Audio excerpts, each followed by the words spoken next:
Salah satu contoh yang paling kita bisa lihat itu yang band-band tadi. Gara-gara merek aja yang hampir mirip gitu ya, atau mirip, itu bisa sengketa dan hampir berlarut-larut gitu ya. Berlarut-larut, gak selesai-selesai gitu. Bahkan ada tiba-tiba yang ganggu-ganggu merek kita biar kita nggak sukses gitu. Nah itu mencegah kayak gitu sih sebenarnya yang paling menurutku. Berarti daftarin merek tuh cara paling aman untuk bisnis kita sukses menurutku. Kapan lu mulai sadar nih kalau oh penting juga ya mendaftarkan merek? Jadi nggak usah sampai nunggu harus ada sengketa dulu, harus ada misalnya nunggu sukses dulu.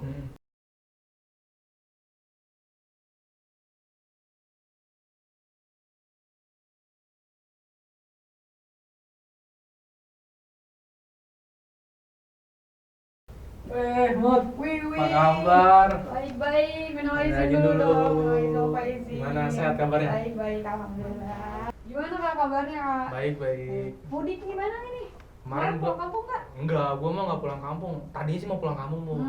Cuman pas mau berangkat lihat di berita macetnya kayak Macet gitu, banget, aduh, ya, udah deh kita memutuskan silaturahmi online aja. Jadi kemarin gua lebaran tuh ini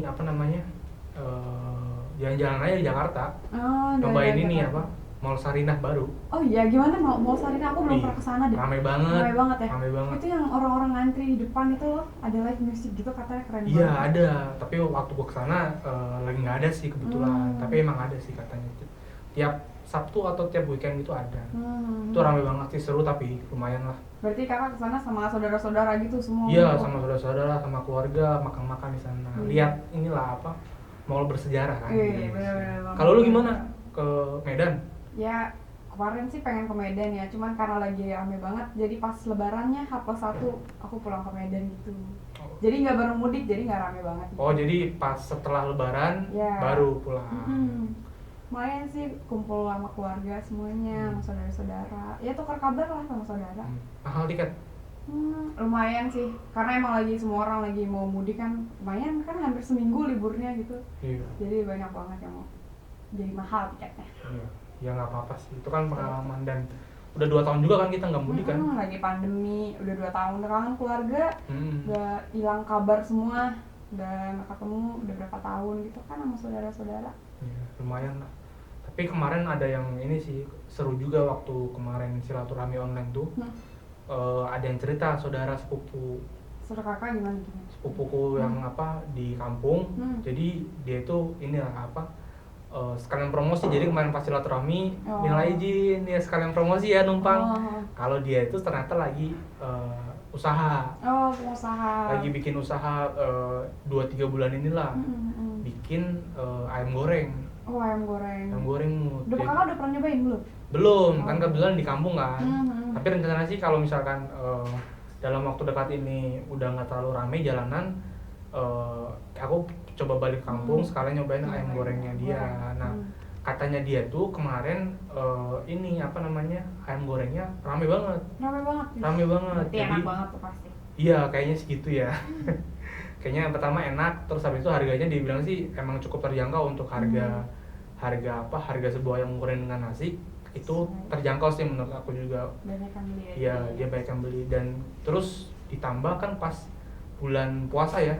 Nah, pas buka puasa tuh katanya dia sampai habis sold out berkali-kali. Wah, buat bukber kali ya. Dia bukber. Nah, itu untungnya kata dia lumayan sih buat bisa buat bagi-bagi THR, bisa buat dia nabung. Gitu. Udah sukses nih berarti nih? Atau masih merintis sukses? Masih merintis mungkin ya, merintis tapi menuju sukses lah. Amin. Tapi kalau misalkan dilihat dari skala usahanya sih masih UMKM gitu ya. Masih usaha kecil gitu ya. Karena dia memang bukannya itu bukan di restoran besar gitu, bukan di bangunan besar gitu ya maksudnya. Dia cuman pakai gerobak. Di gerobak. Jadi gerobak itu dititipin sama ada bengkel, depannya kan ada bengkel tuh. Nah, itu dititipin situ. Kalau mulai jualan sore sampai malam, dia baru buka. Masih UMKM lah, masih kaki lima istilahnya. Tapi emang rame banget. Bagus. Keren juga tuh kak kayak gitu. Iya. Nah, terus dia tuh kemarin sempat nanya, karena tahu kan aku ini orang hukum gitu ya. Jadi dia sekalian pas silaturahmi itu nanya, kira-kira kalau misalkan mau daftarin merek ayam goreng dia. Hmm. Dia kan udah punya nama nih, ayam goreng apa, lupa sih gue namanya apa gitu ya. Cuman pas dia mau nanya ke gue, dia tuh bilang gini, dan kalau misalkan suatu hari nanti ayam goreng gue itu didaftarin mereknya bisa atau enggak? Ya benar-benar bisa dong kak kalau misalnya daftar merek gitu ya. Iya. Yang kayak yang tahu nggak sih kak yang band-band itu kan dia daftar merek gitu kan? Band apa nih? Yang ayam goreng itu loh. Oh yang ini band-band. yang waktu itu sempat sengketa. Iya, ya itu dia sengketa merek. Yang punya artis. Iya betul. Oh ya tahu. Oh yang ada band-bandnya ya? Berarti bisa didaftarin kan? Bisa daftarin, tapi berarti jangan sampai nama ayam gorengnya sepupu gua itu berarti udah ada yang punya kan, takutnya Iya, gitu kan. betul. Sama ntar kayak band-band itu. Kayak band-band itu ya, Betul. dia ayam goreng si band-band. Ayam goreng band-band. Ayam goreng artis lah. Yes, Ayam betul. goreng artis. Nah, dia nanya ke gua, bisa nggak daftarin merek? Nah, gua bilang sih bisa. Bisa, tapi gua nggak tahu nih harganya berapa, prosesnya bagaimana. Nah, kalau nggak salah juga, lu kan ini ya apa namanya punya pengalaman daftarin merek. Iya, punya pengalaman daftar merek sih kemarin itu aku udah. Karena kan emang usahaku bisnis tas gitu kan. Jadi kayak daftarin merek aja deh biar aman gitu. Biar aman. Jadi aku udah punya pengalaman sih. Udah punya pengalaman daftar merek gitu ya. Nah, sebelum gua nanya nih Mut tentang pengalaman lu daftar merek, sebenarnya gua juga mau tahu sih sebetulnya seberapa penting untuk UMKM gitu ya. Karena kan sepupu gua kan ayam gorengnya kan masih UMKM. Sama, masih aku juga masih UMKM. Masih UMKM. Jadi bukan pabrik tas nih. Bukan. Belum segede itu. Oke. Iya. Nah, untuk UMKM itu seberapa penting sih menurut lu yang punya pengalaman gitu ya? UMKM juga. Sebagai pelaku UMKM, seberapa penting pendaftaran merek untuk lu sendiri sebagai pengusaha? Jadi menurutku sebagai pelaku UMKM ya, sama aku juga udah pernah konsultasi sama konsultan HKI gitu kan. HKI ini apa nih? HKI itu hak kekayaan intelektual. Oh, iya. Keren sih, karena kan aku juga anak hukum jadi kayak tahu. Oh, iya. Nah, terus kemarin itu pelaku UMKM itu penting banget untuk daftarin mereknya. Nah, salah satu contoh yang paling kita bisa lihat itu yang band-band tadi. Gara-gara merek aja yang hampir mirip gitu ya atau mirip itu bisa sengketa dan hampir berlarut-larut gitu. Berlarut-larut gak selesai-selesai gitu. Bahkan kerugiannya juga banyak banget kan kalau kayak gitu kan. Nah, berarti itu penting banget apalagi kalau misalnya usaha kita udah mau sukses terus aman, biar nggak diganggu-ganggu yang lain-lain nih kayak misalnya pesaing kita nih jual tiba-tiba ayam ada yang ngeklaim merek gitu ya. Padahal kita udah punya nih misalnya mereknya apa gitu, udah punya merek terus ada tiba-tiba yang ganggu-ganggu merek kita biar kita nggak sukses gitu. Nah itu mencegah kayak gitu sih sebenarnya yang paling menurutku, berarti daftarin merek tuh cara paling aman untuk bisnis kita sukses menurutku kayak gitu. Oh sih. Gitu, jadi kalau misalkan nama bisnis lu tuh Istana Tas Mutia. Jadi mutia-mutia yang lain itu nggak bisa pakai nama Istana Tas Mutia. Betul, nah, itu punya aku sendiri, Gitu. Dan mereka nggak bisa pakai merek itu kecuali izin mungkin atau apa. Jadi memang supaya itu jadi ini ya, jadi branding kita juga. Betul, ya. Bagus banget tuh jadi personal branding kalau memang nilai nama merek atau nilai merek itu cuman kita doang yang punya. Dan itu kan jadi spesial ya. Orang kalau misalkan nanya Istana Tas Mutia di mana? Jadi spesifik nih, cuman toko tas lu doang, nggak mungkin ke toko tas yang lain kan. Betul. Karena namanya udah Istana Tas Mutia dan itu bisa mengamankan lu dari misalkan keisengan kompetitor mungkin ya atau saing itu kan mereka kan ya kita nggak tahu ya kita nggak tahu benar. Mereka ngambil merek kita gitu tapi kita nggak sadar dan kita nggak tahu mereka ngambil makanya kita lindungin dulu nih sebelum mereka ngambil atau liciknya gitu. Kita lindungi duluan. Oke, benar. Nah sebenarnya kalau misalkan udah kayak gitu kan lu berarti udah pernah mendaftarkan merek ya? Udah pernah. Benar merek. Nah itu pertanyaan selanjutnya dari gue tuh yang gue penasaran, kapan lu mulai sadar nih kalau penting juga ya mendaftarkan merek. Kan tadi kan udah sadar nih kalau penting. Nah sekarang mulai kapan nih lu sadar kalau mendaftarkan merek toko tas lu itu penting? Jadi tuh kayak awal-awal pas aku jualan tas itu kan emang awalnya kayak cuma 2, 3 gitu kan, 5 dalam per minggu gitu. Nah terus kemudian makin lama ya alhamdulillah makin sukses gitu kan. Sekarang udah hampir 20 lebih per minggunya.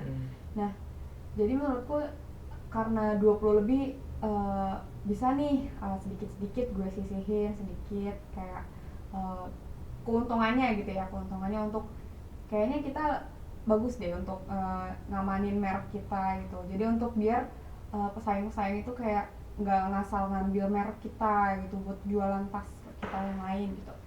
Nah jadi kayak menurutku secepatnya sih untuk ngedaftarin merek itu. Jadi nggak harus kita nunggu sampai ya segede band-band tadi mungkin ayam goreng band-band tadi itu kan udah gede banget kan mereknya. Jadi nggak usah sampai nunggu harus ada sengketa dulu, harus ada misalnya nunggu sukses dulu. Misalnya kayak aku aja udah mulai merintis menuju besar gitu misalnya kan jualannya udah banyak gitu. Nah udah bisa sisihin sedikit demi sedikit untuk jual apa kalau misalnya untungnya udah bisa daftarin merek gitu udah cukup gitu maksudnya langsung aja sih lebih baik lebih bagus lebih cepat untuk daftarin merek. Oke, jadi memang untuk ketika lu mulai sadar itu berarti saat lu memang merasa merek lu ini unik gitu ya. Unik banget. Unik dan sudah mulai diingat orang karena udah mulai banyak yang datang pembelinya. Ya kan karena merek kita udah banyak ingat nih gitu. Jadi kita amanin aja nih mereknya. Supaya gitu memang kedepannya satu-satunya yang punya merek toko tas lu itu emang cuman punya mutia yang ini ya, bukan mutia yang lain. Oh gitu. Kayak nggak ada band-band yang lain. Jadi nggak ada nggak ada toko tas mutia yang lain. Betul, gitu. betul. Oke. Berarti memang sebaiknya kalau misalkan lu udah punya modal, sudah punya keuntungan gitu ya. Jadi kalau dapet omset tuh jangan dihabisin buat foya-foya gitu ya. dalam tanda kutip foya-foya. Tetap bisnisnya yang dijaga, iya, jadi harus tetap di-maintain. Salah satu caranya adalah dengan mendaftarkan merek. Yang selanjutnya nih Mut, gue juga penasaran. Mohon maaf ya Mut ya, gue jadi banyak nanya nih. Kita kan sekalian sharing pengalaman. Sharing ya. Betul. Lagian kan lu udah pernah gitu. Gue ini sebenarnya ngobrol gini supaya gue bisa kasih tahu ke saudara gue, ke sepupu gue. Dan kalau misalkan nanti di kemudian hari gue juga mau punya usaha misalkan, amin terus mau mendaftarkan merek, gue bisa udah tau lah istilahnya sharing dari lu. Nah yang selanjutnya ini sebenarnya tadi kan udah nih Mut, yang pertama seberapa penting gitu ya, seberapa penting. Terus yang kedua sejak kapan lu mulai sadar kalau merek itu butuh didaftarkan gitu ya. Aduh belibet ngomongnya, grogi kali ya gue sama lu ya. Nah gue mulai mendaftarkan merek tuh kapan, gue mulai sadar itu kapan, terus udah tadi seberapa penting juga sudah. Nah dari semua itu sampai dengan hari ini sejak pertama kali lu mendaftarkan merek, manfaat apa yang udah lu terima Mut? Manfaat apa yang udah lu terima dari aktivitas lu mendaftarkan merek toko tas lu gitu? Kayak merek gue udah terdaftar. Udah terdaftar misalkan, walaupun mungkin belum, karena prosesnya mungkin panjang gitu ya. Masih lama. Gitu. Berapa tahun? 1 tahun. Oh 1 tahun, emang prosesnya panjang gitu ya. Nah walaupun prosesnya masih berjalan, masih 1 tahun, cuman kan istilahnya merek lo ini udah didaftarkan gitu ya. Nah manfaat apa yang lo terima sejak pertama kali lo mulai mendaftarkan merek sampai dengan hari ini deh? Dulu gue sekalian sharing nih.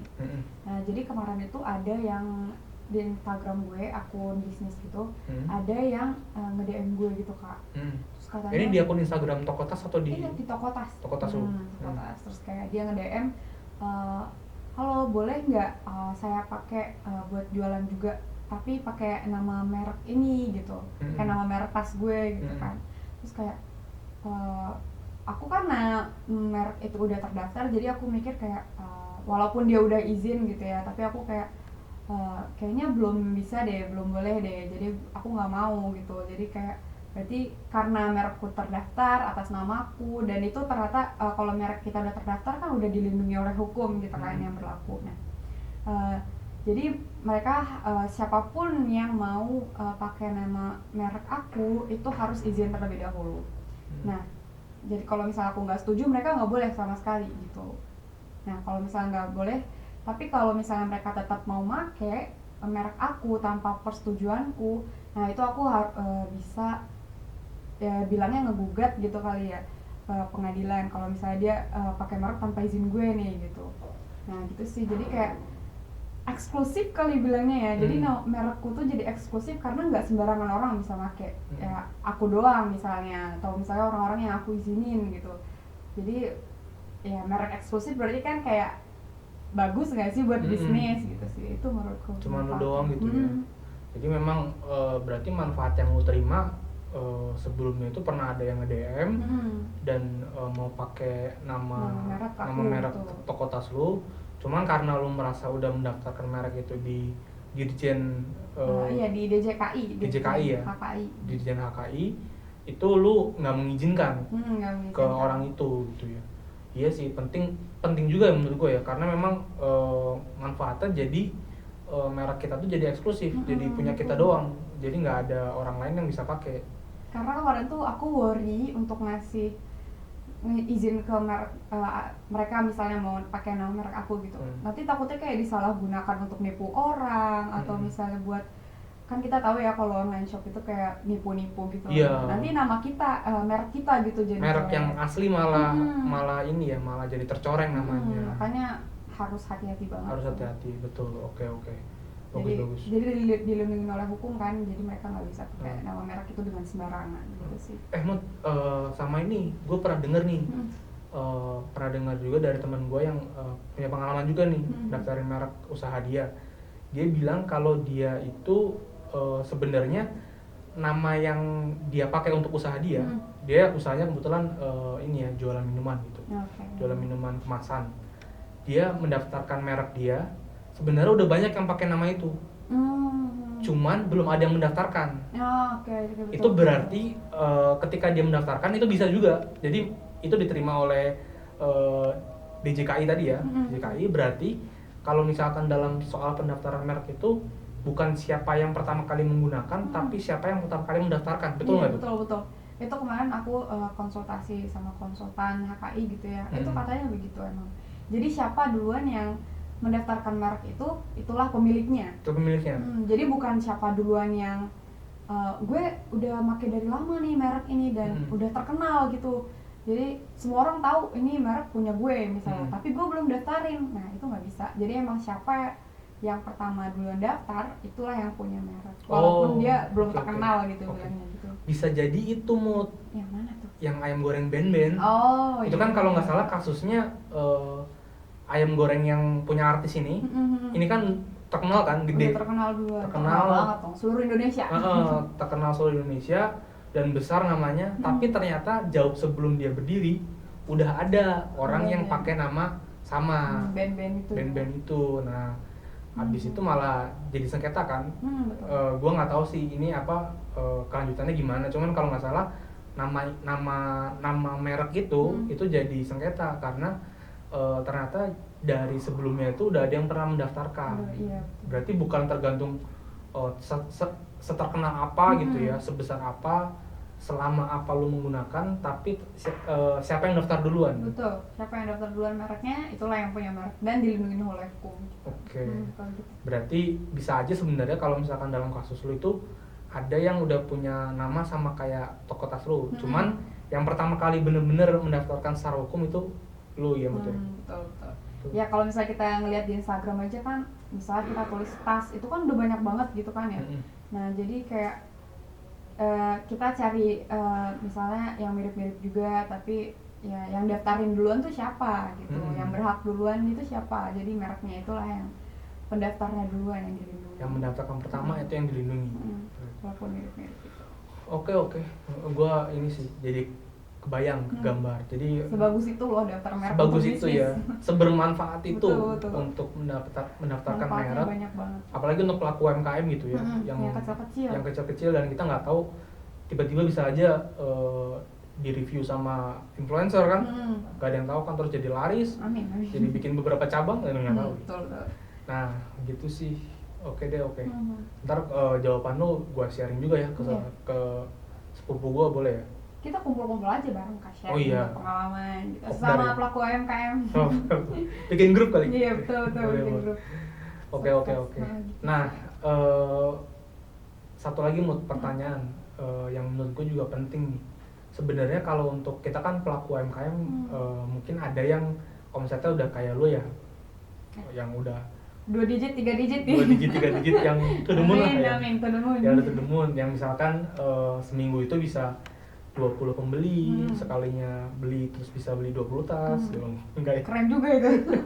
Bisa beli 20. Ya misalkan sudah banyak pembeli tapi masih misalkan usaha mikro gitu ya. Atau misalkan kayak saudara gue tadi, sehari misalkan ada 100 orang yang beli, cuman kan karena masih gerobakan, jadi kehitungnya mungkin masih skala mikro, pendapatannya juga nggak seberapa gitu kalau misalkan dibandingkan dengan restoran-restoran besar gitu. Nah, untuk UMKM yang mungkin omsetnya tidak menentu gitu ya, apalagi mungkin karena pandemi juga kan, bisa turun bisa naik, betul. itu biayanya berapa kira-kira kalau daftar merek? Karena takutnya kan omset dia cuman 2 juta belum tapi banyak. daftarnya 500 juta misalkan atau 20 juta, jadi kan ada beban, ada rasa enggan gitu ya, nggak mau daftarkan merek karena mahal. Tapi sebenarnya berapa sih biaya yang dikeluarkan oleh pelaku UMKM ya? Kita buat pelaku UMKM. Buat pelaku UMKM untuk mendaftarkan merek yang mereka miliki. Kalau lu berapa tuh kira-kira kemarin? Kalau kemarin itu kan aku juga sempat searchingnya di websitenya si DJKI gitu kan. Karena buat daftar merek kan kita harus cari-cari juga infonya gitu. Nah, kemarin itu aku lihat biaya pajaknya ya, buat biaya pajak untuk daftarin merek untuk UKM ya, usaha mikro dan kecil gitu. Nah, untuk itu harus sekitar 500.000. Nah, tapi itu katanya harus ada persyaratan, ada surat binaan UKM dari Kemenkop UKM, kementerian gitu kan. Nah, itu harus ada itu syaratnya untuk kita daftarin di harga 500.000. Nah, tapi kalau misalnya kita nggak punya surat binaan UKM, kayak aku kemarin nggak sempat ngurus surat itu karena buru-buru gitu mau lindungin merek. Nah, aku daftarnya untuk pajaknya, pajak pendaftarannya itu ya, itu di 1.800.000 segitu sih Kak. Nah, itu kan perbandingannya jauh banget ya, 1,8 sama 500.000. Jadi emang menurutku UMK itu dispesialkan gitu sama pemerintah. Iya, karena dikasih harga. Pemerintahan sekarang mungkin lagi mengenjot Support investasi banget. gitu ya, support pengusaha-pengusaha kecil Iya, untuk betul banget. menjadi entrepreneur. Betul. Walaupun mungkin skalanya masih kecil tapi mendorong dan mendukung untuk berusaha membuka usaha dalam artian membuka usaha. Oh, berarti lumayan banget sih. Lumayan ya, 500.000 kalau misalkan ayam goreng misalkan jualan 10.000 sama nasi, berarti 50 porsi aja. Udah bisa langsung 50 porsi dilindungin. udah ya, langsung dilindungin, istilahnya gitu kan. Dan 500.000 itu kita bisa kayak jangka perlindungannya tuh kan lama ya, untuk merek ya 10 tahun. Itu menurutku sangat-sangat worth it banget sih. Oh gitu. Karena perlindungan merek kan 10 tahun sejak pertama didaftarkan gitu. Main kan kita cuma bayar 500.000, nanti selama 10 tahun kan pasti usaha kita makin gede gitu, tapi udah dilindungin duluan. Bisa diperpanjang nggak itu kalau 10 tahun? Kalau 10 tahun bisa diperpanjang lagi Kak. Oh gitu. Oke. Berarti 500.000 cuman emang harus ada surat binaan dari Kementerian Koperasi dan UKM gitu ya tadi. Cuman kalau misalkan nggak ada surat binaannya berarti pakai harga normal dalam tanda kutip ya. Biaya pajaknya ya. Biaya pajaknya normal sama seperti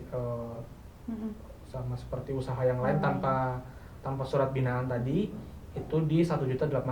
Ya, berarti kemarin lu pakainya yang 1.800.000. Karena aku kayak buru-buru untuk melindungi merek kan. Takut nih ya. Takut banget lah. Udah mau sukses nih. Udah sukses. Amin. Udah pembeli udah banyak nih. Udah banyak yang neror nih kompetitor ya, misalkan gitu ya. Udah mulai dilirik sama kompetitor. Aduh nih kayaknya mengganggu usaha gue. Gimana caranya? Nah, mendingan biar nggak disamain mereknya. Biar nggak disamain mereknya, dilindungi dulu. Betul. Makanya lu cepat-cepat kemarin 1,8 untuk mendaftarkan merek lu.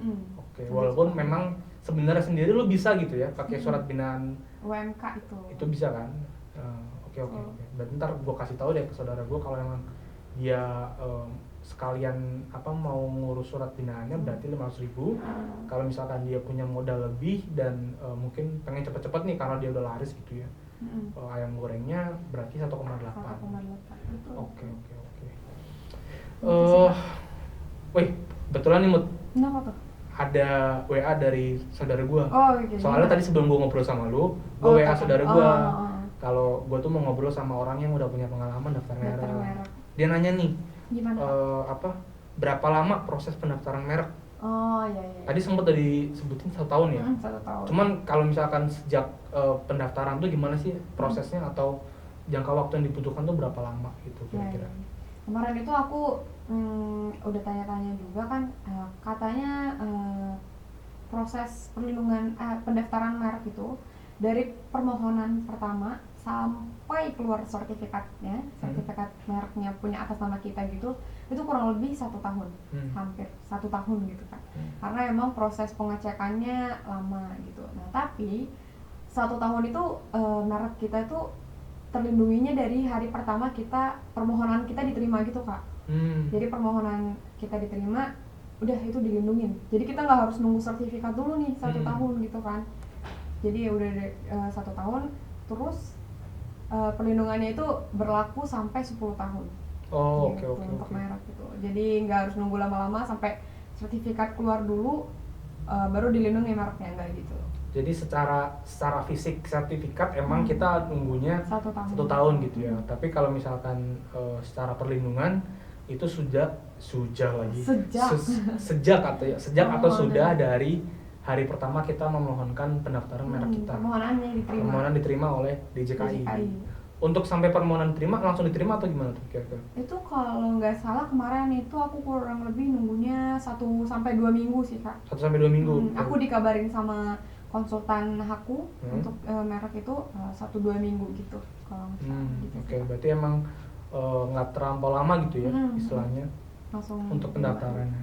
Tapi emang kalau misalkan untuk tipe-tipe orang yang 2 hari 3 hari kelar beres sertifikat bisa nggak bisa ya jawabannya bisa. Karena memang semuanya dari DJKI-nya dari pemerintah sendiri emang menetapkan kurang lebih 1 tahun.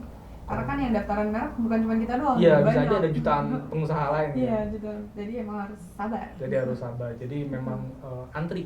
Antri betul. Ntar ini deh jawaban lu gua kasih ke saudara gua supaya dia tahu lah kira-kira jangka waktunya berapa lama gitu ya. Nah, pertanyaan terakhir Mut. Sebelum kita lanjut bekerja. Iya betul. Ini kan hari pertama bekerja kita. Masih halal bihalal di suasananya. Ngobrol-ngobrol. Nah, ini Mut pertanyaan terakhir sebelum kita akhiri lah istilahnya pembicaraan merek ini. Nah, lu tahu nggak sih Mut kenalan gitu, kenalan atau pihak yang bisa membantu kita ini para pelaku UMKM untuk mendaftarkan merek, karena kan kita selain itu kan punya aktivitas yang lain gitu ya. Kalau misalkan lu tuh bisnis tas, terus kan harus pagi misalkan display, ambil barang, melayanin pelanggan, ya buka toko. Jadi sibuk gitu ya. Kita lupa merek lu diambil. Nah, bahaya kan. Apalagi kayak saudara gua tuh pagi subuh belanja ke pasar, bumbuin, beli bahan-bahan, beli bahan masakan seharian. Terus sore dia harus buka dagangan, terus melayani pelanggan sampai malam. Itu kan nggak ada waktu istilah dalam tanda kutip untuk nyari-nyari informasi atau mendaftarkan merek, takutnya salah atau malah nggak pas atau ditipu, bisa jadi kan malah jadi rugi. Nah, kira-kira ada nggak kenalan mungkin lah atau misalkan pihak-pihak yang lu tahu bisa membantu kita ini para pelaku UMKM untuk mendaftarkan mereknya secara aman dan mudah. Pasti dan mudah juga. Atau mungkin waktu lu daftar merek mungkin lu dibantu siapa gitu.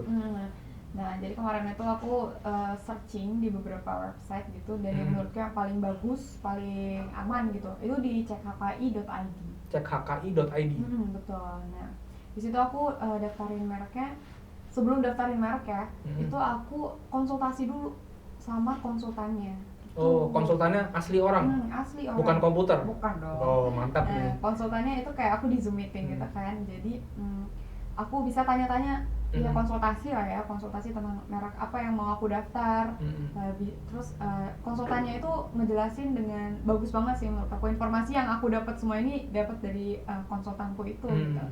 Nah, kayak mereka ngasih informasi tentang kelas-kelas merek juga. Nah, kita kan nggak kurang tahu ya tentang gitu-gituan. Nah, Jadi kita cuma ngejelasin merek yang mau kita daftar, terus nanti konsultan ini yang bilang kemungkinan resiko merek ini diterima besar, tapi kemungkinan ditolak juga besar gitu. Nah, itu ada resiko untuk ditolak gitu mereknya. Oh, ada gitu resiko ditolak. Lu tau nggak kira-kira kenapa resiko itu bisa kenapa sebuah merek itu bisa ditolak? Kalau dari itu bilangnya ditolak gitu mereknya ya, kemungkinan besar ditolak gitu. Itu katanya karena mirip, beberapa merek tuh mirip gitu. Oh, mirip. Jadi emang konsultan ini melakukan penelusuran merek dulu. Jadi dia yang mempertimbangkan resiko untuk ditolak ini kecil gitu. Jadi merek ibu aman gitu. Nah, ini menurutku bagus banget sih kalau dicek HKI. Jadi kita nggak harus cari aman-aman gitu loh, cari yang paling aman gitu. Nah, terus setelah misalnya resikonya kecil nih Bu untuk mereknya ditolak, boleh nih didaftarin gitu. Terus aku bayar gitu prosesnya. Nah, nanti mereka yang lakuin pendaftarannya gitu, permohonannya. Terus mereka juga monitoring gitu, sampai keluarnya sertifikat gitu. Jadi mereka selalu informasi, misalnya lagi udah diterima nih Bu, terus nanti mereka yang informasi juga lagi di masa pelayanan teknis gitu misalnya. Nah, konsultan ini juga sebenarnya berguna banget untuk aku kalau misalnya ada orang yang nolak gitu, ada yang ngajuin keberatan, kalau misal keberatan merek aku didaftar. Nah, konsultan pool inilah yang menanggapi penolakan itu. Gitu.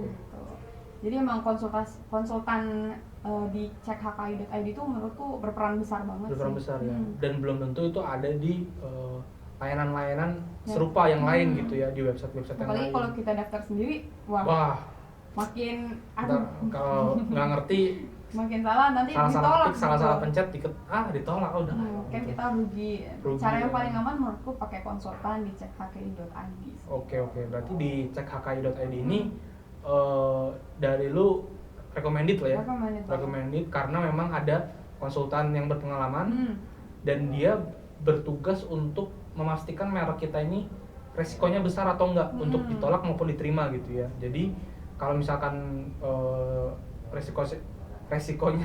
resikonya besar untuk ditolak, berarti dia nyaranin gitu. nama lain mungkin ya, merek lain. Oh, keren. Dan dia kalau misalkan ada yang keberatan, dia yang menjawab sebagai juru bicara kita gitu istilahnya ya. Sebagai ya kuasanya gitu ya, kan aku juga tanda tangan surat kuasa gitu ya. Jadi dia yang berkuasa. Berkuasa untuk atas merek itu. Iya, menjawab ya. Betul. Menjawab kalau ada keberatan terhadap pendaftaran merek. Karena kan kita sebagai pengusaha gitu, pelaku UMKM nggak sempet gitu-gitu lah. Iya, makanya waktunya mending kalau kita bosnya, kalau kita yang masih dagang sendiri atau karyawan cuma kita sendiri, wah udah nggak ada waktunya. Nah itulah makanya gue nanya-nanya nih tentang orang yang bisa membantu atau pihak yang bisa membantu untuk mendaftarkan merek. Karena ya tadi kan gue kasih tahu kalau saudara gue tuh sibuk gitu ya, jualan ayam goreng dari pagi sampai sore, nggak ada waktunya. Jadi mungkin kalau dengan adanya cek HKI ini bisa membantu dia. Betul. Jadi dia tinggal terima laporan, oh Pak udah sampai sini mereknya, misalkan gitu kan, terima update doang, monitoringnya. Oke. Nanti gua WA, gua kasih tahu ke saudara gua kalau misalkan memang ada website namanya cekhki.id. Betul. Cekhki.id ya. Betul. Nanti aku share deh linknya ke WA. Oke, siap. Oke Demut, kalau gitu terima kasih banget nih. Yes. Pagi-pagi udah mau direpotin. Mohon maaf loh. Kan masih halal bihalal. Belum suasana kerja. Hari pertama ya. Hari pertama kerja. Oke deh. Siap. Thank you banget, Mut. Terima kasih juga Kak. Minal aidin lagi. Minal aidin.